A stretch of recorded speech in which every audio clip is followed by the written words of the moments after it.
পূর্ণিমা ছেড়ে যাওয়ার সময়কালটা একদমই ভালো নয় রে। কেন ভালো নয়? কেন ভালো নয়? কারণ এই সময় অনেক দুরাত্মারা জেগে ওঠে তাদের কালো মন নিয়ে। জগতের যা কিছু শুভ, যা কিছু মঙ্গল, সবকিছু অশুভ অমঙ্গলের ছায়াতে ঢেকে দিতে চায় রে বল্লভ। তাই ভালো নয়। কি বলছো গো ঠাকুর? হ্যাঁ রে বল্লভ। কে জানে কোনো দুরাত্মা কোনো অসাধু কাজে লিপ্ত হতে যাচ্ছে কিনা। ওরে বাবা। শোন রে বল্লভ, যে সময় পূর্ণিমা ছেড়ে যাবে ঠিক সেই সময়টা তাদের কাছে অতি দুর্লভ সময়। ও, সেই সময় তাদের শক্তি আহরণের সময়, আর তাই তারা সেই সময়কে কাজে লাগাতে খুব ব্যস্ত হয়ে পড়ে রে। আচ্ছা, তাই বলছি বল্লভ, যা বাইরে থাকিস না বেশিক্ষণ। যা যা ঘরে যা, ঘরে যা। আর একটু থাকি না মামা ঠাকুর? বল্লভ, ঘরে যাও।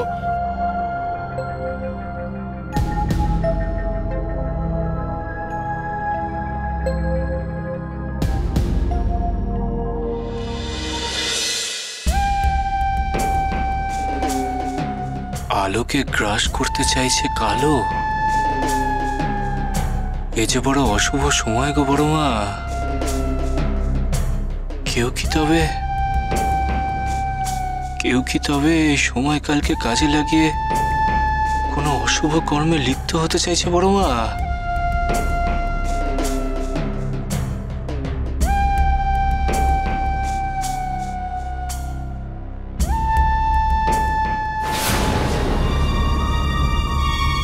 কে সে? কে?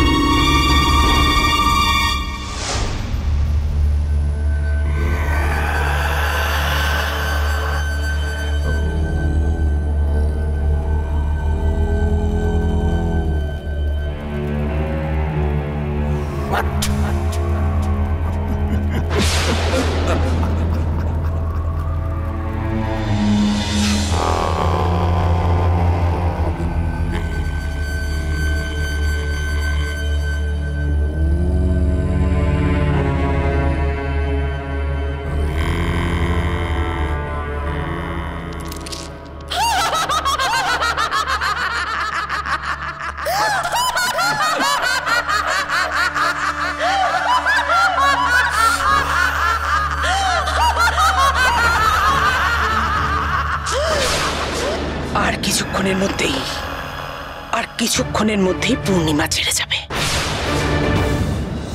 সেই মোক্ষম মুহূর্তেই ঘটবে সেই ঘটনা। তখন আর বামদেবীর কিচ্ছু করার থাকবে না।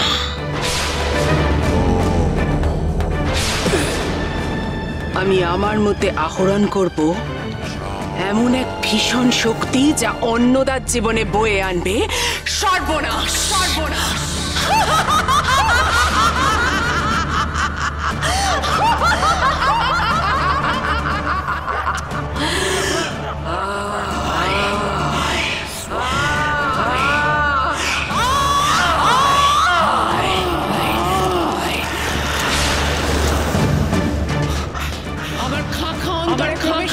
প্রবেশ করে গড়িয়ে তোল অশুভ শক্তিতে ভয়ঙ্কর হয়ে উঠে তোকে বাচ্চা।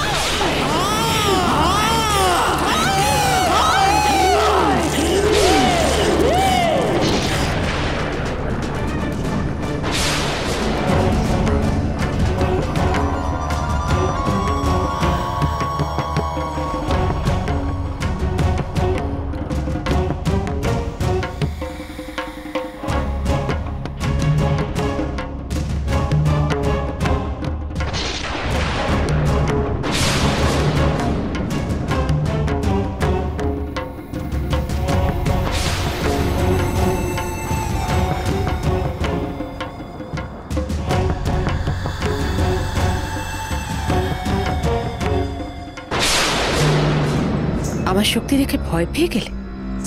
কিন্তু আপনাদের ভয় পাওয়ার তো কোনো কারণ নেই। ভয়ে আতঙ্কে মরবে তো অন্নদা। আমি পেয়ে গেছি যে শক্তি আমি আহরণ করতে চেয়েছিলাম তা আমি পেয়েছি, কিন্তু আপনারা তো আমার বশ্যতা স্বীকার করে নিয়েছেন। আপনাদের ভয় পাওয়ার কোনো কারণ নেই।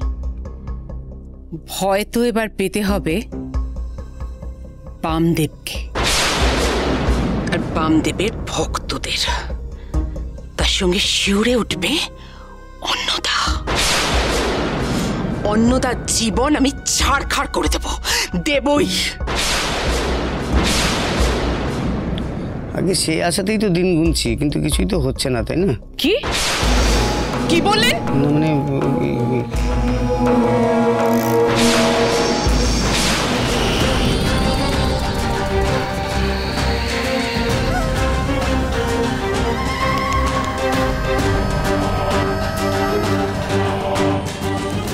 কি আমি তো উড়ে যাচ্ছি। ওমর কুমার, ওমর কুমার, আমাকে বাঁচান।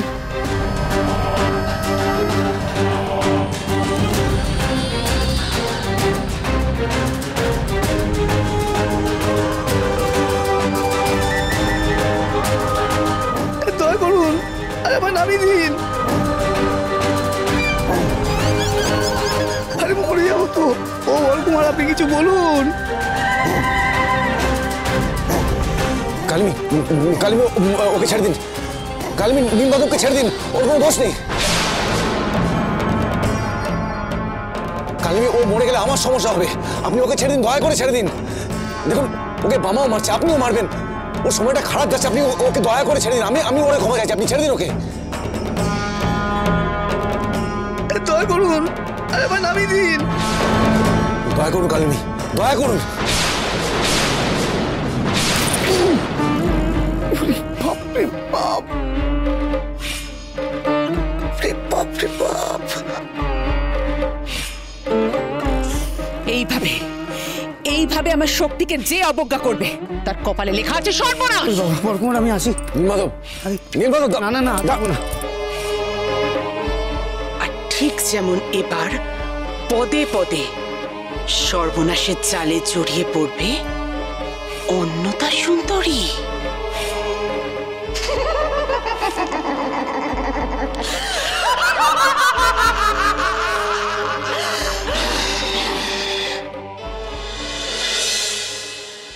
কাজটা সেরে আসি গো বড়মা, কাজটা সেরে আসি, তারপর তোমার মন্দিরে যাবো প্রসাদ নিতে।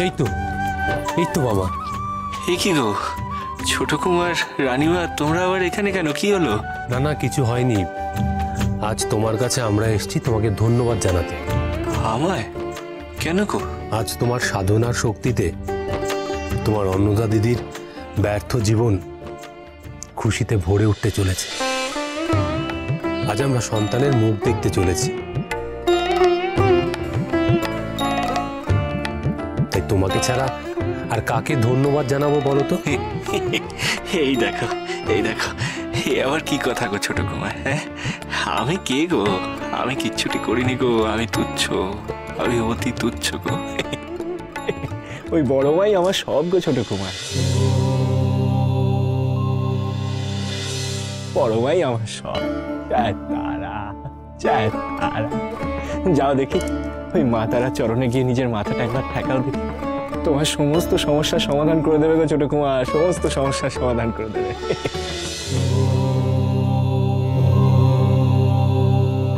তবে কি জানো ছোট কুমার, আমার অন্নদা দিদিকে তুমি খুব সাবধানে রেখো গো, কেউ যেন তার কোনো ক্ষতি না করতে পারে গো ছোট কুমার। সবসময় অন্নদা দিদিকে একটু চোখে চোখে রেখো গো ছোট কুমার, কেমন? আসলে ওই মন্দ লোকের তো অভাব নেই। ওই কালকে মন্দিরে যা ঘটতে চলেছিল তা তো তুমি জানোই ছোট কুমার, তাই বলছিলাম আর কি। হ্যাঁ জানি বাবা, আমি তোমার কথা মেনেও চলব। আমি তোমার অন্নদা দিদির চারিদিকে নিরাপত্তার বলয় তৈরি করে দেব, যাতে কেউ কোনোদিন কোনো ক্ষতি করতে না পারে। বেশ বেশ বেশ বেশ ছোট কুমার, তুমি দেখো কিন্তু আমার অন্নদা দিদি যেন কোনো অনিয়ম না করে গো। যত্নে রেখো আমার দিদিটাকে। বড় মাঝে আমার মুখ রেখেছে, তাতেই আমি খুব খুশি গো, খুব খুশি গো, খুব খুশি। মহাপীঠ